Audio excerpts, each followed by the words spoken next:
YouTube 2022.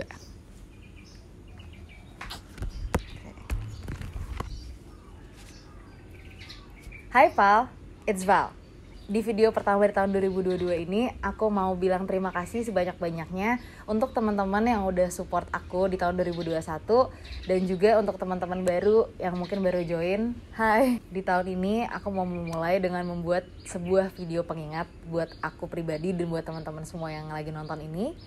Karena menurut aku, kita pasti punya masing-masing goals atau tujuan atau resolusi yang kita punya di tahun ini. But I think that's personal, it's up to you, it's up to us gitu, kayak kita mau seperti apa. Tapi sebelum kita meraih mimpi-mimpi kita, sebelum kita mencapai goal-goal kita, menurut aku penting juga untuk diri kita tahun ini bertumbuh menjadi orang yang lebih baik untuk diri kita sendiri dan orang-orang di sekitar kita. Pengingat pertama, we don't have to have life figured out. Kita gak perlu untuk tahu semua jawaban di dunia ini dari semua pertanyaan-pertanyaan kita sekarang juga. Dalam hidup tuh, kalau kata orang-orang, hidup kan perjalanan ya. Semuanya juga masing-masing ada waktunya masing-masing. Tahun yang baru artinya adalah kesempatan yang baru untuk belajar. Reminder untuk jangan membanding-bandingkan perjalanan kita sama perjalanan hidup orang lain. Karena hidup udah masing-masing. Ketika kita memaksakan untuk bisa kontrol hidup kita jadi bisa gak enjoy di waktu kita yang sekarang. Dan jadi kurang seru pasti ke orang-orang di sekitar kita. So, let's enjoy the moment. Mungkin kita gak tahu juga apakah di tahun ini akan ada jawaban dari semua pertanyaan-pertanyaan kita. And it's okay, selama masih bisa nonton video ini, berarti kita masih punya kesempatan nih untuk hari yang baru, untuk minggu yang baru, untuk bulan dan tahun yang baru juga, untuk mencoba dan untuk belajar. Yang kedua, menjadi lebih hadir. Itu menurut aku benar-benar meningkatkan kualitas hidup banget sih. Secara pribadi, aku jadi lebih bisa tenang di pikiran aku dan juga lebih bisa ngerasain dan mikirin apa yang sebenarnya aku rasain dan aku pikirkan. Selain itu, aku juga ngerasa lebih mudah untuk latihan lebih bersyukur sih di semua aspek dalam hidup. Kalau secara eksternal, aku ngerasa karena lebih tenang, aku lebih bisa mendengarkan orang lain juga. Jadi ketika aku bisa mendengarkan orang lain kayak di percakapan gitu, ketika lagi ngobrol, lagi menghabiskan waktu sama-sama, aku ngerasa juga bisa lebih connected dan juga bisa lebih mengerti apa sih yang sebenarnya orang lain itu rasakan. Dengan menjadi lebih hadir, aku juga membangun hubungan-hubungan yang lebih baik juga. Nomor 3, ketika kita udah memutuskan untuk memulai, kita harus go all the way. Mencoba untuk menjalani apa yang udah kita mulai dengan gak setengah-setengah, itu penting banget sih untuk pengingat di tahun ini. Karena yang selalu sih aku bilang ke diri aku sendiri supaya ingat, kalau misalnya setengah-setengah, mending gak usah. Yang keempat, perhatiin cerita yang kita ceritain ke diri kita masing-masing. Mudah sekali untuk membuat faktor-faktor eksternal, contohnya apa kata orang, situasi kita, atau latar belakang kita, menjadi sesuatu yang kita ceritakan ke diri kita. Misalnya ada orang yang bilang, lu payah, lu kayak gak bisa deh, lu gak mungkin ngelakuin itu. Atau situasi kita yang mungkin sedang tidak mendukung. Misalnya situasi kita lagi financially unstable. Misalnya situasi kita lagi ngerasa gak fit, ya misalnya situasi kita lagi ngerasa heartbroken. Atau bisa juga latar belakang, misalnya dari keluarga, pendidikan. Kok keluarga gue kayak gini ya? Kok kemampuan gue kayak gini ya? Kok gue gak tinggal di sana ya? Atau hal-hal sebagainya. Itu bisa banget menjadi sesuatu yang berbahaya kalau misalnya kita jadikan identitas. Tapi reminder guys, kalau misalnya faktor-faktor eksternal yang tadi kita udah bahas itu, it's not who we are, it's not who you are. Itu adalah ya faktor eksternal di luar kita. Itu adalah sesuatu yang emang kita gak bisa ubah. Tetapi apa yang bisa kita ubah adalah cara pikir kita, adalah gimana kita mau merespon ke situasi atau faktor-faktor eksternal lain yang ada di sekitar kita. Ingat aja kalau misalnya kita tuh menghabiskan waktu lebih banyak sama pikiran kita, sama perasaan kita dibanding kita dengan orang lain. Jadi cerita itu penting banget. Jangan lupa bilang ke diri kita sendiri kalau kita tuh bisa, kita tuh capable, kita itu mampu. Dan aku yakin cerita baik yang kita ceritain ke diri kita sendiri itu bakal jadi sesuatu yang powerful banget. Nomor 5, habiskan waktu lebih banyak di luar comfort zone kita. Buat teman-teman yang lebih enjoy untuk sendiri di tahun kemarin, mungkin tahun ini bisa mencoba untuk lebih explore ke komunitas-komunitas baru, ke teman-teman baru yang mungkin punya interest yang sama kayak kita.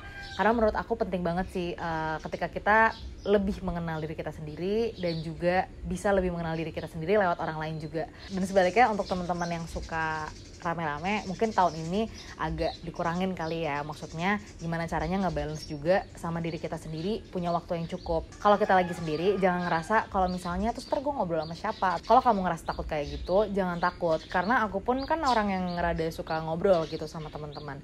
Tapi ketika aku sendiri, jadinya aku lebih bisa mendengarkan apa sih yang aku pikirkan dan yang sebenarnya pengen aku katakan sebelum aku ngomong ke orang lain. Jadi output talkative atau pengen ngobrol itu jadi something else, jadi sesuatu yang lain. Misalnya aku menulis atau aku foto, atau misalnya pas lagi sendiri aku malah ketemu orang baru yang kayak gitu sih. Jadi bener-bener seru banget kalau misalnya kita bisa lebih keluar dari comfort zone kita di tahun ini. Yang keenam adalah lebih explore. Jadi kalau kita lagi ngomongin soal output, oke, kita misalnya udah baca buku, kita udah zen, udah tenang, kita udah tahu kita mau ngapain. Terus gimana ya caranya supaya energi itu tuh nggak di dalam doang dan kayak oke, gue jadi nggak tahu gue mau ngapain. Cari output ekspresi. Gimana ya caranya supaya ngalir gitu keluar lagi dan bisa sesuatu yang continuous gitu. Menurut aku penting banget untuk kita menyisihkan waktu untuk diri kita sendiri. Cari tahu kayak kita sukanya apa sih, gue interestnya di mana. Should I try something new? Should I try something different dari apa yang gue tahu, dari apa yang gue nyaman? Karena ketika kita lagi lebih terbuka, kita otomatis juga membuka kesempatan untuk kita lebih grow, untuk kita lebih belajar. Karena kalau misalnya kita terus-terusan di comfort zone kita, seperti poin yang tadi aku udah bilang, dan kita nggak explore lebih, ujung-ujungnya akan lebih mudah untuk kita ya jadi nyaman lagi. Dan ketika kita nyaman, kita jadi gak berkembang ke seseorang yang beda dari kita hari ini. Dari semua alasan-alasan barusan, ada satu alasan juga yang menurut aku paling penting. Seru banget. Nomor 7, be intentional. Ini menurut aku poin yang challenging untuk saat ini karena aku juga masih struggling untuk menjadi lebih intentional dalam hidup aku. Menjadi penuh intensi, memilih untuk membangun hidup yang kita inginkan. Jadi coba kita exercise kali ya. Kalau misalnya sekarang nih teman-teman punya kesempatan untuk membangun hidup yang kalian inginkan dari titik kita sekarang, kalian mau hidup yang seperti apa sih?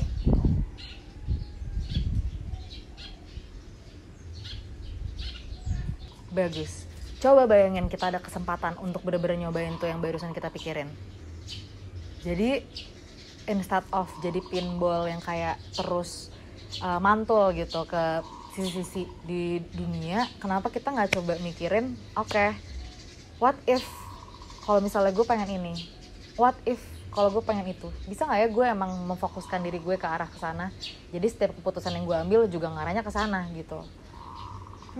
Bisa aja.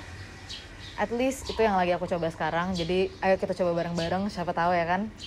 Ntar kita udah bisa ngobrol lagi. Oke, dengan intention kita ternyata memang nih kejadian. Amin. Yang ke-8, take care of each other. Menurut aku setelah kita lebih peduli sama diri kita sendiri, kita udah take care of ourselves, akan lebih mudah juga untuk kita take care of others. Karena otomatis ketika kita udah lebih peka sama diri kita sendiri, pasti kita akan lebih peka juga dengan orang lain, dengan apa yang orang lain rasain. Kita lebih bisa menghargai orang lain juga, karena kita juga pasti tahu dong trait seperti apa sih yang bagus untuk diri kita. Jadi kita juga bisa lebih mikir, oh gue kalau ngomong ke dia kayaknya harus lebih kayak gini ya, kayaknya kalau aku sama dia harus lebih sabar ya, kalau lebih sama dia kayaknya harus lebih tegas ya, kayak gitu-gitu. Selain itu kemarin aku juga baru ketemu sama seorang perempuan luar biasa namanya Kak Ani. Dia ngingetin sih soal nilai-nilai Bali tentang Trihita Karana, yang artinya ya kita harus menjaga hubungan kita dengan yang di atas, dengan sesama kita, dan juga dengan alam. Menurut aku itu adalah nilai ajaran yang sangat indah dan reminder juga jadinya buat aku pas dengar itu lagi, kalau ya itulah yang harus kita lakukan sebagai manusia gitu. Thank you so much for watching. Thank you so much for growing with me. Terima kasih udah tumbuh bersama-sama sama aku. Ini gak bakal jadi perjalanan yang mudah. It's not going to be easy. It's going to be a long journey. But you know, at least we're not alone, right? So happy new year. Hope you enjoy this year. Bye.